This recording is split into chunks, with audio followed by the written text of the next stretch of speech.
Good morning, my friends. Welcome to the Golden Mike Minute. Let's get to work.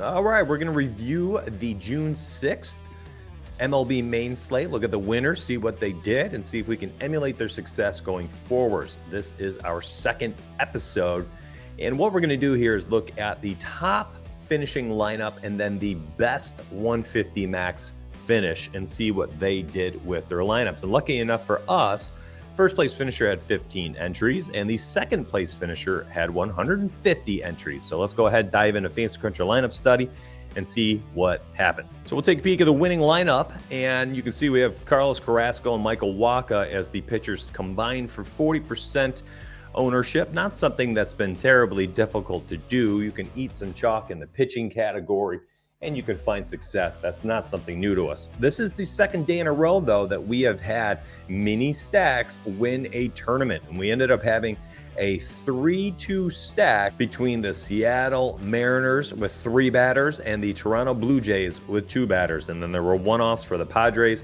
the Mets, and the Astros. Let's take a peek at his player pool and how he went about doing it. So the winner finished with 45 players used over those 15 lineups and only 7 stacked teams. Now that might seem like a lot, and it really isn't in the grand scheme of what an MLB slate usually is, but there were only 10 active teams last night. So let's take a look at the actual use of these stacks. So here's the winner. Not a single 5-2 stack won money for him. And in fact, out of all 15 of his lineups, the only lineup that won last night was his $49,985 profitable lineup. All 14 other lineups did not cash. There were a myriad of different types of stacks. 3-2s, 4-3, 2-2-2s. There's a 5-2, a 4-3, a naked 4.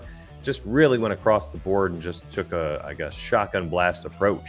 But the winning stack ended up being that 3-2 Seattle and Blue Jays stack. Top used player was an 86% owned Rafael Devers. Top used pitcher was Blake Snell. Probably played into why he did not have a good night beyond that winning lineup.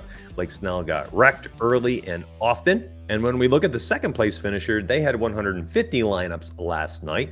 98 total players used all 10 teams, and we're going to take a peek at what they did with their player pool. A more conventional approach from the second place finisher is what we are seeing. Team stacks, a ton of 5-3s, a couple 4-3s mixed in here, some 5-2s, but certainly a more conventional approach to stacking, as this person ended up using 119 5-player stacks and literally just ate the chalk with Toronto Blue Jays, the highest owned team yesterday, had 32 5-player stacks of the Blue Jays, and then did the very savvy thing where he stacked 22 5-player lineups of the New York Mets against the highest owned pitcher, Blake Snell, last night. Hunter Green was in a rain game, ended up being a lot lower owned than he probably should have been. I believe 11% ownership I had seen in this tournament last night, and he ended up being 36% owned in this person's lineup. So, got a little bit of edge over the field, tripled the ownership by just using a pitcher that people were concerned about